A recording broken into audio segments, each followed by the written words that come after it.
उपस्थित सर्व भाविक आणि सज्जन, सर्व समर्थ सेवेकरी, राज्याच्या देशाच्या सीमारेषा ओलांडून स्वामींच्या चरणावर नतमस्तक होऊन समस्यामुक्त चिंतामुक्त जीवनाकडे जाण्यासाठी आपला बहुमोल वेळ खर्ची घालून खरं तर आपण दूरवरून आलेला आहात. गेले काही तासांपासून आपण या बहुविध सेवेमध्ये सहभाग घेत आहात. खरं तर सकाळी भोपाळीनंतर आपण, आज गुरुवार आहे, आज आपण या कलियुगाचं प्रधान दैवत भगवान स्वामी महाराज आहेत हे आपणाला विदित आहे. त्यांचं आपण सामुदायिकरित्या स्वामी चरित्र सारामृताचं वाचन पठन केलेलं आहे आणि या वाचन पठणानं निर्माण होणाऱ्या तमाम मानवजातीच्या समस्या श्रवणानं चिंतनानं त्या निवारण होतात. म्हणून आमच्या प्रतिनिधींनी या स्वामी चरित्र सारामृताचा सर्वप्रथम परिचय करून सेवेकरी होणाऱ्यांना ही एक अमृततुल्य बाब आहे. जीवन यशस्वी करण्याची ही बाब आहे. म्हणून आपण या होणाऱ्या सेवेकऱ्यांनी, असलेल्या सेवेकऱ्यांनी या ग्रंथाचे रोज किमान 3 अध्याय वाचावेत, किमान 11 माळा तरी जप करावा आणि फावल्या वेळेत जेवढा लिहिता येईल तेवढा वहीवर लिहावा. ती वही आपणापर्यंत फिरलेली आहे, फिरवत आहोत.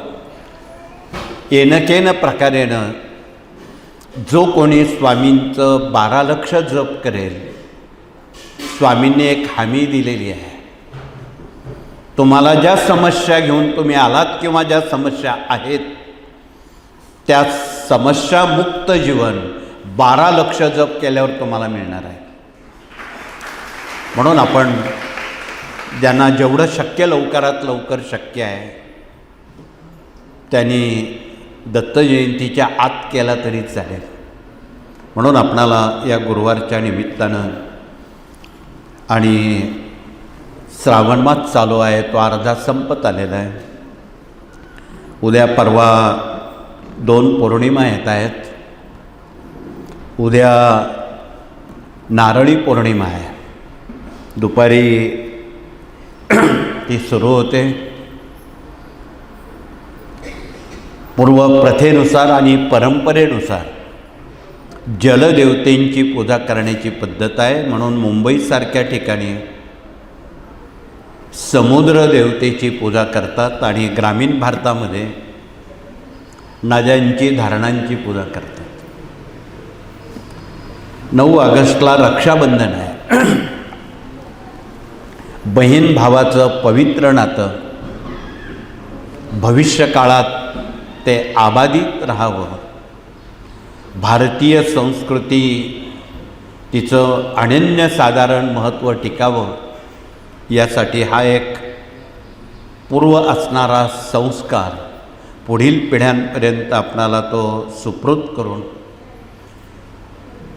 बहिणीला भावानं हयात संरक्षण पुरवणं त्याला रक्षाबंधन.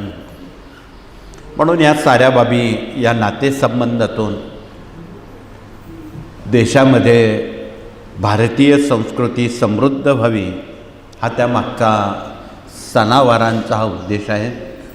या श्रावण महिन्यात आपण पोळ्यापर्यंत शिवाच्या पिंडीवर, केंद्रात, वैयक्तिक, सामुदायिक ठिकाणी मराठी महिम्न किंवा मराठी रुद्र किंवा संस्कृत रुद्र पठन करून जलाचा अभिषेक आपण करावा आणि अभिषेक झाल्यावर ते तीर्थ आपल्या परिवाराला द्यावं. ज्या परिवारामध्ये व्यसनाधीन लोक आहेत, हट्टी तापट लोक आहेत, आजारी विकलांग लोक आहेत, त्यांना जर तुम्ही नियमानं तीर्थ दिलं, तुम्ही बघा त्याची काय अनुभूती येते. निश्चितपणे तुमच्या मनोकामना त्या सेवेतून तडीत जातील, परिपूर्ण होतील. म्हणून आपण या सर्व बाबी सर्वांपर्यंत कृपया सांगण्याचं प्रयोजन करावं, त्यात काटकसर करू नये. आणि भगिनींनी विशेषतः श्रावण महिना त्यांचा खूप आनंदाचा, आवडणारा आणि आध्यात्मिक सेवेचा आहे. म्हणून आपण सर्व भगिनी वर्गांनी शिवाच्या सेवेमध्ये सक्रिय भाग घ्यावा. सेवा केंद्रांमध्ये सूर्योदयापासून सूर्यास्तापर्यंत शिवपिंडीवर अभिषेक करण्याची मुभा आहे. म्हणून आपण या सेवेचा कृपया आपण लाभ घ्यावा.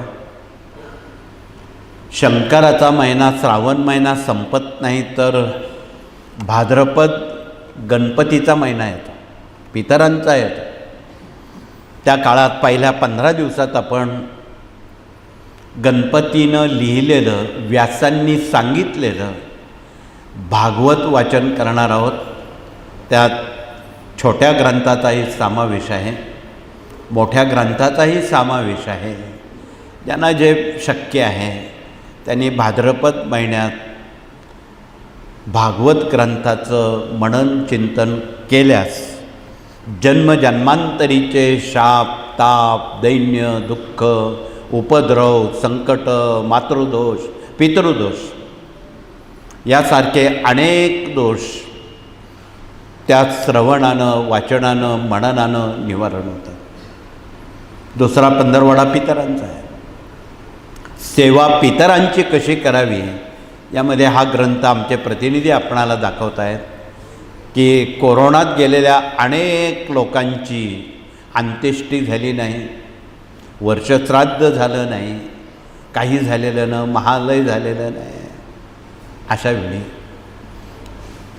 त्यांना सद्गती, उत्तम लोक आणि आपल्या पुढील पिढ्यांना त्यांचा आशीर्वाद कसा मिळेल यासाठी पूर्वजांच्या मृततिथीच्या दिवशी आपण महालय श्राद्ध करावं. भले तुम्ही घरच्या घरी केलं तरी चालेल, गाईला पान दिलं तरी चालेल, सबब सांगू नका. या साऱ्या बाबी या कार्याच्या पंचमहायज्ञातून सांगितलेल्या आहेत. मनुष्य जन्माला येताना 5 ऋणं घेऊन येतं. तसे ऋणं खूप आहेत, पण मुख्य 5 ऋणं आहेत. देवऋण, ऋषीऋण, पितृऋण, भूतऋण, मनुष्यऋण.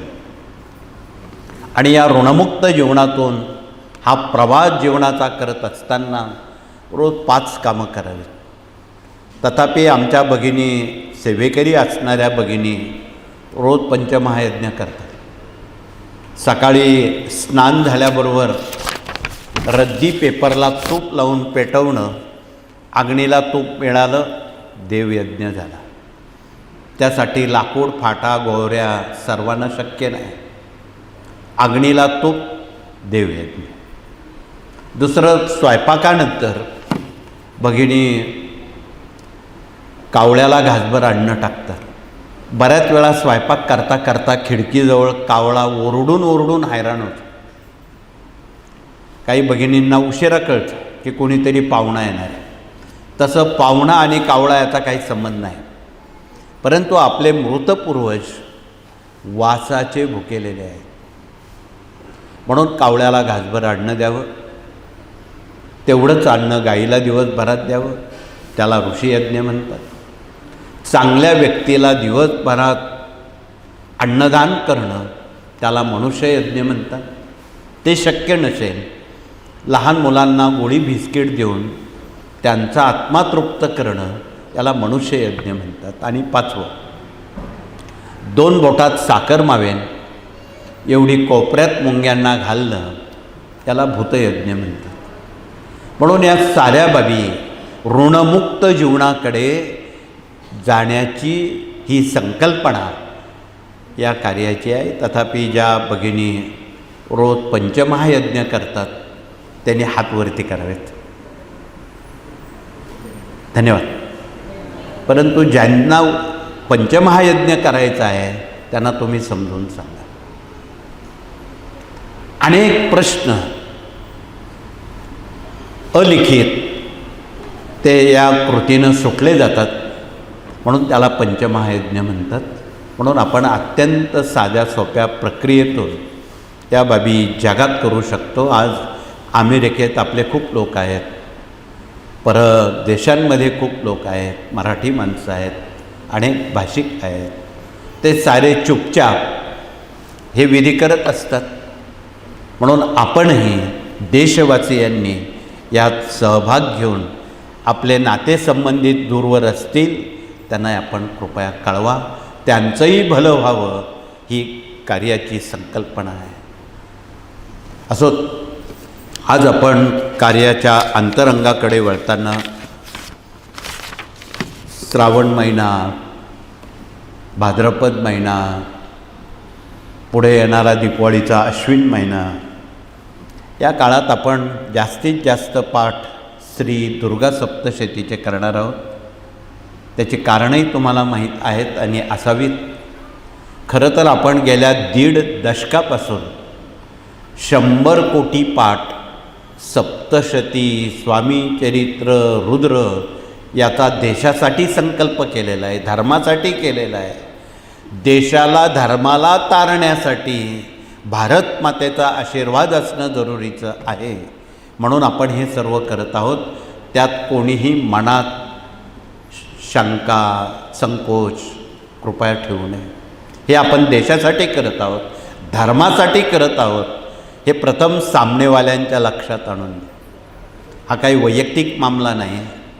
म्हणून ज्यांना देशाचं धर्माचं काम करायचं आहे, म्हणून या कार्याची संकल्पना आहे मातृदेवो भव, पितृदेवो भव, राष्ट्रदेवो भव, ही या कार्याची संकल्पना आहे. म्हणून उद्याच्या 15 ऑगस्टला, प्रति 15 ऑगस्ट 26 जानेवारीला तुम्ही सर्व भारतीय लोक तिरंग्याला मानवंदना करतात. त्याचं महत्त्व पुढील पिढ्यांना शाळेत समजून सांगतात. बऱ्याच वेळी प्रभात फेरी निघते मुलांची, ग्रामीण भागाचं सर्वत्र, आणि मुलं भारत मातेची घोषणा देतात, प्रभात फेरी काढतात. परंतु काही दुर्दैवी नागरिक हातावर दाताचं मंजन घेऊन दात घासत घासत मुलं किती चांगली प्रभात फेरी करतात असं बघतात, पण चुकून त्यात सहभाग घेत नाही. म्हणून आपणही पालकांनी या राष्ट्रीय सणाचं महत्त्व अबाधित ठेवावं. हे कळकळीचं निवेदन आहे. याला राष्ट्रभक्ती म्हणतात. म्हणून आपण त्या दिवशी आमच्या साऱ्या जगातल्या देशातल्या भगिनी भारत मातेच्या प्रतिकृतीसमोर दुर्गा सप्तशती वाचत असतात. म्हणून आपणही नव्या पिढ्यांना याचं अनन्यसाधारण महत्त्व कृपया सांगण्याचं करावं. हा राष्ट्रीय सण आहे, राष्ट्रभक्ती आहे. आपण ज्या राष्ट्रात राहतो त्याचं महत्त्व आपण वाढवलं पाहिजे, हा त्यामागचा मुद्दा आहे. म्हणून या सर्व संकल्पना या कार्याच्या आहेत. आणि या कार्याच्या अंतरंगाकडे वळताना या कार्याचा अंतरंग खूप मौल्यवान आणि महत्त्वाचा आहे. यातला पहिला विभाग मूल्य शिक्षणाचा आहे.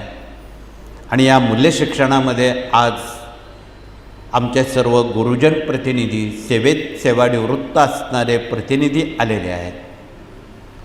संकल्पना एकच आहे, आपलं म्हातारपण सुखात जावं. हा देश आणि महाराष्ट्र वृद्धाश्रममुक्त व्हावा. यापुढे एकही नवीन वृद्धाश्रम होऊ नये, त्यासाठी घराघरामध्ये पुंडलिक श्रावणबाळ तयार करण्याचा कृतसंकल्प, साक्षरतेतून संस्काराकडे जाण्याचा कृतसंकल्प या विभागानं केलेला आहे. म्हणून आपल्या घरात पुढील पिढी श्रावण बाळासारखी आणि पुंडलिकासारखी घडवायची असेल तर त्यांच्या कोवळ्या अंतःकरणावर आपल्याला चांगले संस्कार करावे लागतील. त्यासाठी देवानं आपणाला मूक दिलेलं आहे, आपल्याला डोळे दिलेले आहेत, कान दिलेले आहेत. या ज्ञानेंद्रियांचा उपयोग कशासाठी करायचा असतो? डोळ्यांनी नेमकं काय बघावं, कानांनी काय ऐकावं, मुखानं काय भोजन करावं. म्हणून ही ज्ञानेंद्रिय आहेत. आणि यातून ज्ञानभक्तीकडे जायचं असेल तर आपणाला संस्कार हा अगत्याचा विषय, संस्कार हे डोक्यावर न करता अंतःकरणावर करावे लागतात. म्हणून संस्कार केले तर संस्कृती टिकेल, संस्कृती टिकली तर धर्म टिकेल, धर्म टिकला तरच देश टिकेल. ज्यांना देश धर्म टिकवायचा आहे त्यांनी आपल्या घरापासून सुरुवात करावी आणि कोवळ्या मनांवर रोज संस्कार थोडे थोडे करावे. ते एका दिवसाचं काम नाही. म्हणून हयात संस्कार हा एक अत्यंत महत्त्वाचा हेतू या कार्यानं पुढे राष्ट्रभक्तीपर्यंत पोचवलेला आहे. म्हणून आपण आमच्या गुरुजनांकडे शिक्षक पालक विद्यार्थ्यांना सोपवा. शिक्षकांनी कसं शिकवावं, विद्यार्थ्यांनी कसं शिकावं, पालकांनी कसं वागावं, या तिघांना जर शिकवलं तर फार यापेक्षा काही नवीन सांगण्याची जरूर पडेल असं वाटत नाही. तर पुढचा विभाग या ठिकाणी प्रश्न उत्तर आणि मार्गदर्शक प्रतिनिधी सेवा म्हणून आपल्यात आलेले आहेत. छंद आहे सेवेचा आणि तोही विनामूल्य सेवेचा. जगामध्ये अनेक लोक असतील हुशार पंडित, ते विनामूल्य काम करतात की नाही मला माहीत नाही, परंतु या कार्यातले सर्व सेवेकरी स्वतःला झोकून देऊन विनामूल्य काम करत असतात, त्यांना सेवेकरी म्हणतात. म्हणून हे सेवेकरी विनामूल्य काम करतात. जे कोणी मूल्य घेत असतील ते या कार्याशी संबंधित नाही, हे कृपया आपण लक्षात ठेवावं. म्हणून आपणाला कळकळीचं निवेदन आहे. आणि आज आपण संध्याकाळपर्यंत ज्यांना ज्यांना समस्या आहेत त्यांनी आपल्या समस्या पेपरवर थोडक्यात लिहाव्यात, कुटुंबातल्या आमच्या प्रतिनिधींमार्फत इकडे पाठवाव्यात आणि त्यावर लेखी उत्तर, तोंडी न बोलता लेखी उत्तर त्यांच्यापर्यंत पोचून समजून सांगण्याची जिम्मेदारी हे उभे असणारे प्रतिनिधी भगिनींना मार्गदर्शन करतील, पुरुष पुरुषांना करतील. आणि समाधान झाल्याशिवाय कृपया आपण जाऊ नये ही कळकळीचं सांगणं आहे. धन्यवाद. पुढचा विभाग या ठिकाणी विवाह मंडळ आलेला आहे. आज जगामध्ये सर्वात अवघड प्रश्न मुलामुलींच्या विवाहाचा आहे. एक वेळी मुलींचं लग्न करणं सोपं आहे, सर्वात कठीण प्रश्न मुलांच्या लग्नाचा आहे. त्यातही मिळाली सूनबाई चांगली तर ठीक, खट्याळ सूनबाई मिळाली तर काय होईल हे कोणी सांगू नये, ज्योतिषांनी सांगू नये किंवा तुम्हाला माहीत आहे. त्यासाठी काय तरतूद करावी, वातावरण कसं असावं, यासाठी इथे विवाह मंडळ आलेलं आहे. आणि बिना हुंड्यानं, बिना सोन्या नाण्यानं, अति अल्प खर्चानं या विवाह मंडळातून काम केलं जातं. आत्ता या मितीला विवाह मंडळाकडे सुमारे 1.5 लाखापेक्षा अधिक वधूवरांची नोंद इथे उपलब्ध आहे. तुम्हाला एक पर्वणी आहे की ज्यांच्या मुलामुलींची विवाह करायची आहेत त्यांनी आमच्या विवाह मंडळाशी संवाद साधा.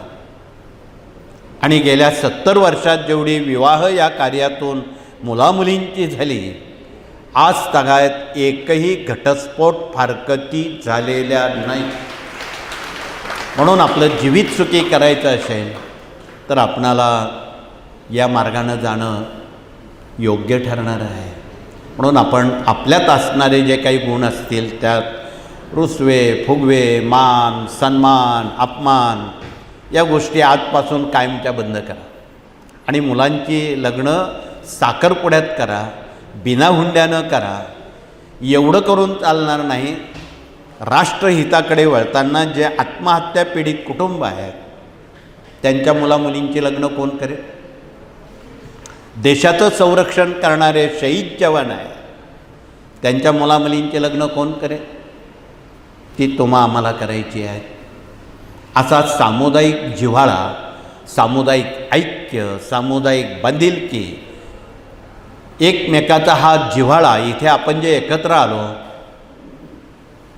याचं कारणच हे आहे की सामुदायिक सहजीवन, सामुदायिक ऐक्य, सामुदायिक बांधिलकी आणि राष्ट्रीय एकात्मता हे सारे गुण कुठल्या तरी निमित्तानं स्वामींची आरती म्हणताना, प्रश्न उत्तर करताना, गुरुवार रविवारी हा जनता दरबार भरताना या सगळ्या गोष्टी बरोबर घेऊन यायच्या असतात. म्हणून आपण विवाह मंडळातून अपेक्षित स्थळं आपण शोधा.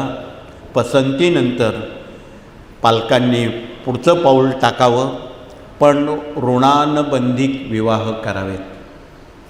आज बहुतांशी 30-35% घटस्फोटाचं प्रमाण का वाढलं त्याचं तुम्ही अभ्यासक बना. बऱ्याच वेळा आईवडिलांना न विचारता केलेले विवाह, कोर्टात नोंदणी पद्धतीत केलेले विवाह. आमच्याकडं अनेक न्यायदेवता येतात आणि हातबल होऊन सांगतात, नशीब 6 महिने ते विवाह टिकतात म्हणे. कालांतरानं तीच जोडपी आमच्याच कोर्टात वादी प्रतिवादी म्हणून उभे राहतात. म्हणून कौटुंबिक प्रश्न हा अशा पद्धतीत सुटणार नाही. म्हणून आपणाला कळकळीचं निवेदन आहे की आपण विवाह मंडळाचा अंतरंग समाज प्रवाहापर्यंत पोचवणं क्रमप्राप्त आहे. खरं तर पूर्वी आमची जुनी माणसं वधूवर परीक्षणाला जायची आणि वधूवर परीक्षणाला गेली. खरं तर ती माणसं सई दिशाने डाव्या हाताचा अंगठा अडाणी असायची, पण त्यांच्या जे मनात असायचं ते स्थळ निश्चित व्हायचं. त्यावेळी पत्रिका बित्रिका हा प्रकार नव्हता. कुणाचं काही नुकसान झालेली नाही, कुणाच्या फारकती झालेल्या नाही, त्यांचे संसार सुखानं चालू आहे. या गोष्टीला काय म्हणा. म्हणून आपणाला कळकळीचं निवेदन आहे, याला ऋणानुबंध म्हणतात. आणि या ऋणानुबंधानं जर आपण मुलामुलींची विवाह केले, आयुष्यभर सुखानं त्यांचा संसार यशस्वी होतो. त्याला विवाह मंडळ म्हणतात. तर पुढचा विभाग कृषी प्रतिनिधी आलेले आहेत आणि कृषीविषयी धोरणात्मक पाऊल या कार्यानं टाकताना वेळोवेळी होणारे कृषी महोत्सव असतील, कृषी साहित्य संमेलन असेल, कृषी मेळावे असतील, त्यात माती परीक्षण, पाणी परीक्षण आणि शेती आणि आरोग्य. शेती पिकवताना ती विषारी पिकवू नका. त्यामध्ये फर्टिलायझर, विषारी औषधांची भाजीपाल्यावर फवारणी, हे आजाराला निमंत्रण आहे. म्हणून कृपया सेंद्रिय शेती आपण जर करण्याचा प्रयत्न केला तर दवाखाना गाठण्याची वेळ आमच्या शेतकऱ्यांचं इतरांवर येणार नाही. तो सारा पैसा डॉक्टरांकडे जमा होतो. इथे प्रति गुरुवार रविवारी कमीत कमी 100 लोक कॅन्सर रुग्ण येतात, कमीत कमी. आणि याचं प्रमाण आज खूप वाढलं आहे. अनेक केमिकलयुक्त असणाऱ्या भाजीपाल्यांचा समावेश आहे, रासायनिक खतांचा समावेश आहे. ती जागा कॅन्सरनं पटकवलेली आहे. कुठेतरी हे कायम थांबवायचं असेल तर आपण आणि भगिनींनी यावर खूप बारकाईनं कृपया विचार करावा आणि आपल्या सगळ्यांचं आरोग्य निरोगी आबादित राहावं. त्यासाठी शेती आणि आरोग्य याचा समन्वय आणि सांगड या कार्यानं घातलेली आहे. तर पुढचा विभाग इथे आरोग्य संविधान घेऊन डॉक्टर लोक आलेले आहेत आणि बरेच कॅन्सर रुग्ण सांगतात आम्ही त्या औषधांनी बरे झालो. तो दवा इथे उपलब्ध आहे. हा सप्तरंगी मूळ आणि काढा आहे. यानं सर्व प्रकारचे कॅन्सर बरे होण्यास मदत होते. ज्यांना घशाचा कॅन्सर आहे त्यांना रानभेंडी, रक्ताचा कॅन्सर आहे ही रानभेंडी, त्यावर संजीवनी आहे. तर ज्यांच्या पोटात कॅन्सरच्या गाठी आहे त्यांच्यासाठी हे वेखंड रामबाण इलाज आहे, संजीवनी आहे. अर्थात ही औषधं थोडी कडू तुरट आहेत, परंतु बिना केमो, बिना वेदना, बिना शस्त्रक्रिया यांचा तो गुणधर्म आहे. आणि त्याची पथ्य पाळताना उडीद, बाजरी, मका, हिरवी मिरची ही रुग्णांनी टाळली तर 100% कॅन्सर बरा होऊ शकतो असा औषधांचा दावा आहे. म्हणून गरिबांसाठी ही नवसंजीवनी आहे आणि हिचा अवश्य आपण कृपया रुग्णांपर्यंत त्याचा प्रचार प्रसार आपण करावा हे या विभागाच्या वतीनं सुचवावंसं वाटतं. तसं आमच्या माता भगिनींच्या घरी मसाल्याच्या डब्यात डझनभर दवा औषधं आहेत. ते जिरं काय काम करतं? ते जिरं एवढं कामाचं आहे. अलीकडे बऱ्याच लोकांच्या प्लेटलेट रक्तात कमी होतात, काहींच्या वाढतात, काहींचं हिमोग्लोबिन कमी होतं. डॉक्टर खूप मोठी यादी लांब देतात, ह्या गोळ्या खा, त्या गोळ्या खा. पण तुझे आहे तुझं पाशी ते जिरं 1 ग्रॅम विड्याच्या पानात चावून खाल्लं, 3 दिवसात प्लेटलेट पूर्वपदावर येतात आणि हिमोग्लोबिन 14पर्यंत जातं. म्हणून आपणाला हिमोग्लोबिन वाढवायचं असेल तर आहारामध्ये जिऱ्याचं प्रमाण भगिनींना माहीत आहे, त्याचा आपण वापर करावा. व्यसनबंदीसाठी मिऱ्याचा उपयोग आहे. वजन कमी करण्यासाठी दालचिनीचा वापर आहे. ही साऱ्या वनस्पत्या तुमच्या मसाल्याच्या डब्यात आहे.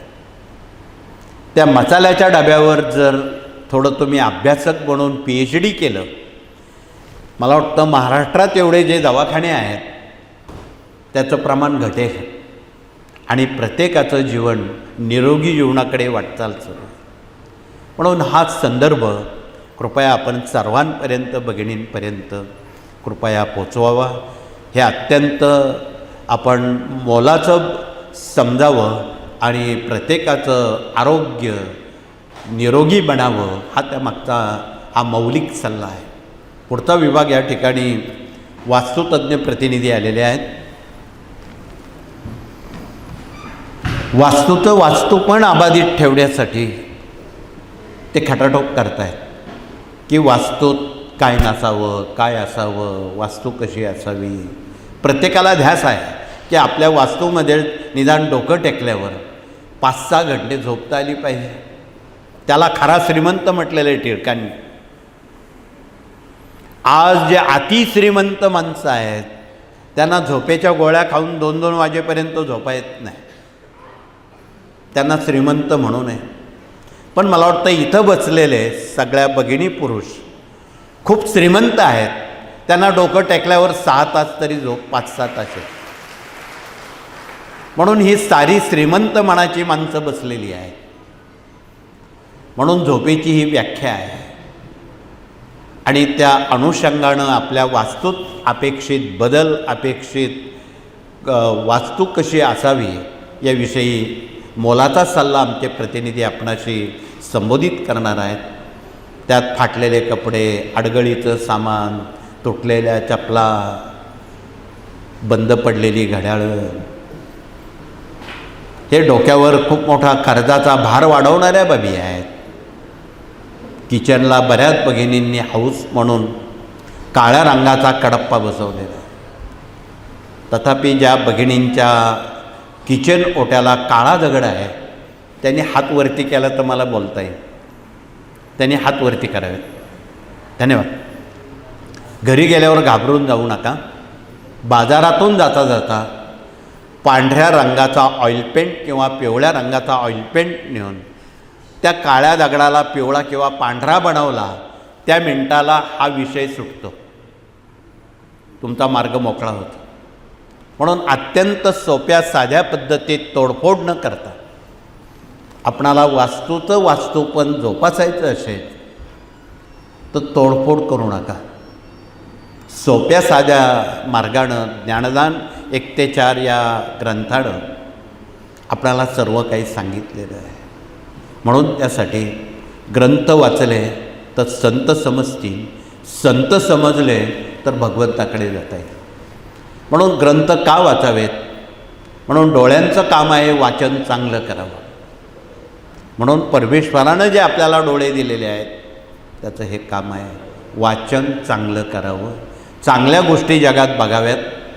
नको त्या डोळ्यांनी आपण गोष्टी बघू नये, नको ते ऐकू नये, ते कानांचं काम आहे. म्हणून आपणाला कळकळीचं निवेदन आहे की हे पंचमहायज्ञ, पंचमहाभूत आणि त्याचं अनन्यसाधारण आपल्या घरात जपण्यासाठी या प्राथमिक बाबी या कार्यानं आपणासमोर प्रस्तुत केलेल्या आहेत. पुढचा विभाग कायदेशीर सल्लागार म्हणून वकील आणि न्यायमूर्ती आलेले आहेत. त्यांनी आपला परिचय देऊन आज बरीच सेवा केंद्र तशी काही अनभिज्ञ आहेत की त्याला कायद्याचा समावेश असावा किंवा कायद्याच्या चौकटीत ते काम करावं म्हणून काही बक्षीसपत्र असणाऱ्या जागा आहेत, खरेदी खत नसलेल्या जागा आहेत, काही सरकारी जागा आहेत, काही खाजगी जागा आहेत. त्याचं रूपांतर कायद्याच्या चाकोरीत केंद्रानं कसं करावं त्याविषयी अधिक माहिती आमचे प्रतिनिधी आपणाशी संबोधित करतील. त्यांच्यासोबत प्रशासकीय कामकाज, प्रशिक्षण प्रतिनिधींसह अन्य प्रतिनिधी आपला परिचय देत आहेत. त्यात स्वयंरोजगार विभाग आहे, पर्यावरण प्रकृती विभाग आहे, गोवंश विभाग आहे, माहिती तंत्रज्ञान विभाग आहे, याज्ञिकी प्रतिनिधी, दुर्गा अभियान प्रतिनिधी, देश विदेश अभियान प्रतिनिधी, हे सारेजण आलेले आहेत. बघा, प्रत्येकाचे कामं ते घेऊन आलेले आहेत तुम्हाला सांगण्यासाठी. विषय एकच नाही, विषय 18 आहेत. कोणाला कोणते आवडतात सक्ती नाही, परंतु माहिती घेणं मात्र आपलं काम आहे.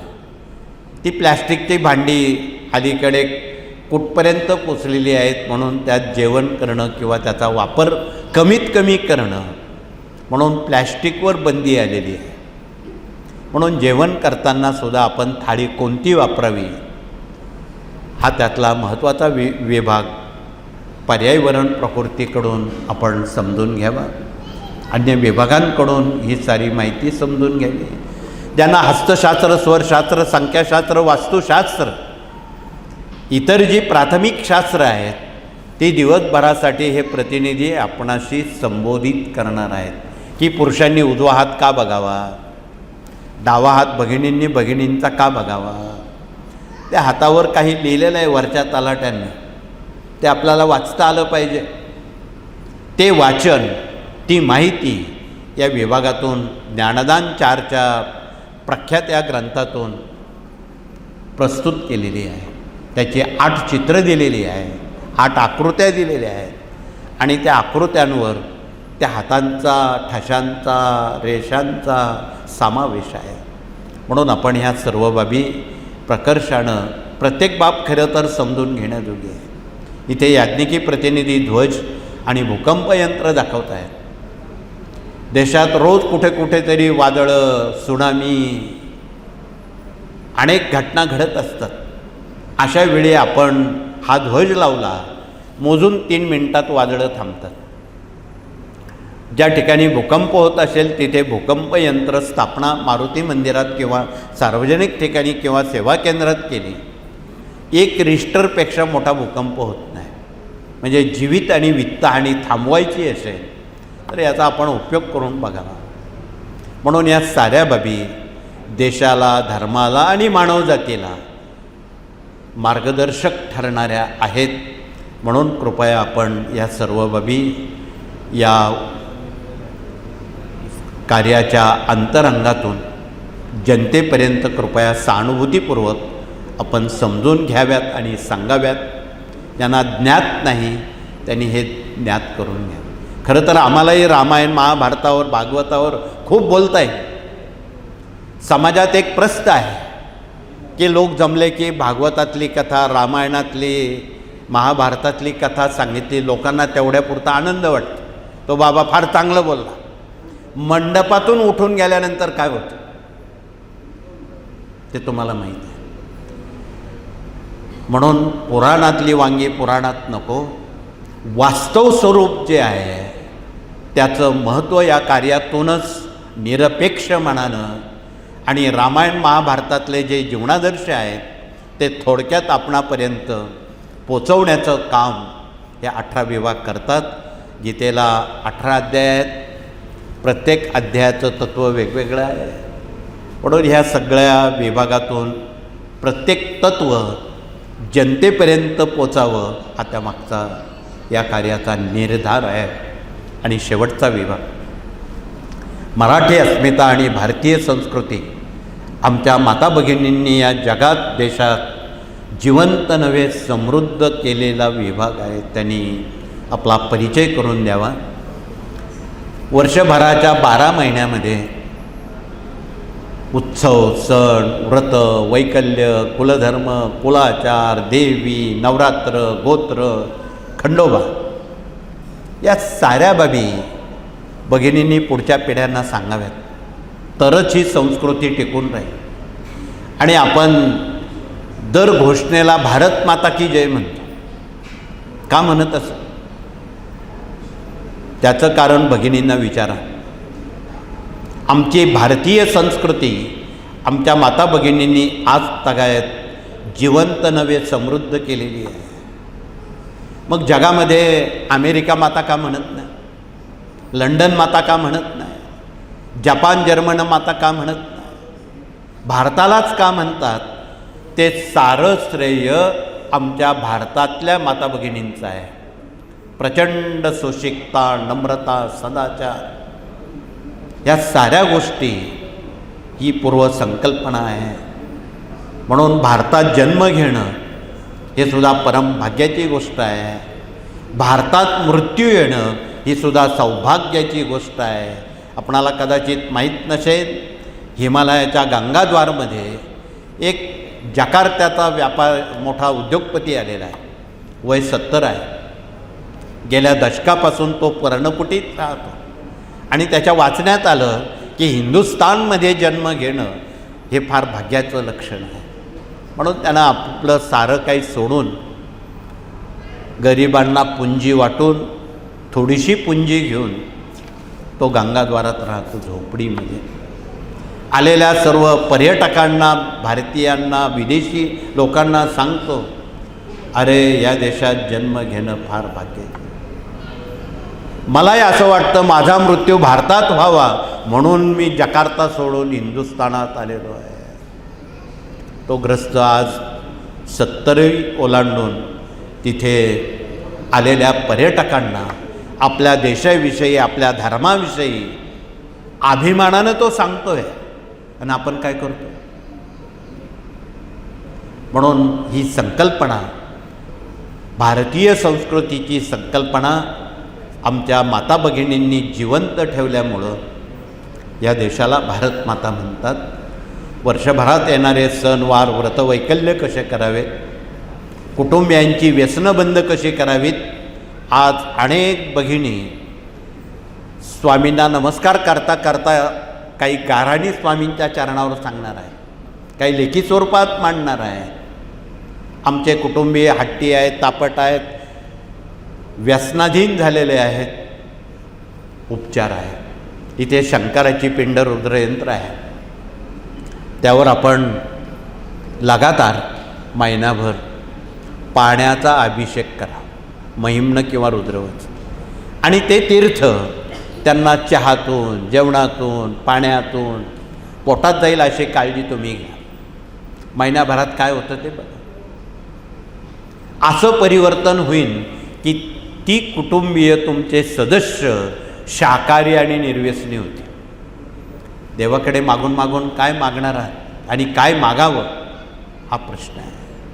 म्हणून देवाकडे काय मागावं याच्याकडे आपण वळणार आहोत. त्याआधी डोक्यावर वाढणारं कर्ज हा एक प्रश्न घराघरात मनामनापर्यंत तो आपण सोडवण्यासाठी काही भगिनी आलेल्या आहेत. डोक्यावर वाढणारं कर्ज खांद्यावर येण्यासाठी, कमी होण्यासाठी त्याचं नाव आहे श्रीयंत्र. हे श्रीयंत्र आहे. हे लक्ष्मी नारायणांचं आसन आहे. त्या समोर बसून आमच्या भगिनी रोज विष्णू गायत्री, लक्ष्मी गायत्री, कुबेर मंत्र, व्यंकटेश स्तोत्र, स्त्री सूक्ताचं पठन करून प्रति पौर्णिमेला एक वाटीभर शिऱ्याचा प्रसाद बनवतात. 5 अध्यायाची मराठी पोथी सत्यनारायणाची वाचतात. त्या श्रीयंत्रावर कमळगड्ड्याची माळ ठेवतात. का? लक्ष्मीचं वाण कमळ आहे. एवढी कमळं आपल्याजवळ नाही. म्हणून कमळ समजून ती माळ त्या श्रीयंत्रावर अर्पण करावी आणि दर पौर्णिमेला घरचे घरी जगातल्या देशातल्या आमच्या साऱ्या भगिनी स्वतः सत्यनारायण करतात. आता एवढे पुरोहित त्यांना मिळणार नाही, म्हणून त्याच स्वतः पुरोहित झालेल्या आहेत. तथापि ज्या भगिनी स्वतः सत्यनारायण करतात त्यांनी कृपया हातवरती करावे. धन्यवाद. पण ज्यांचे हात वरती नाहीत त्यांना कोण सांगेन. म्हणून तुम्ही इथे जे जमला आहात ते इतरांचं सुद्धा भलं होण्यासाठी तुम्ही आलेला आहात. भला करो भला होगा. स्वामींचा हा आशीर्वाद फार मोठा आहे. भला करो भला होगा. म्हणून या उक्तीनुसार आपण आणि सर्व भगिनींनी ही मराठी अस्मिता ग्रंथ आहे त्याची पानं चाळा. कोणत्या महिन्यात कोणते सण काय सांगतात, त्याचं वैज्ञानिक रहस्य काय आहे. भगिनींनी जर 2-2 काचेची कंकणं घातली आणि आश्विन महिन्यात तुम्ही सप्तशती करणार आहात, त्यावेळी भगवती तुम्हाला एक मिसाईल देणार आहे संरक्षणाचं, सुरक्षेचं. त्याचं नाव आहे कंकण.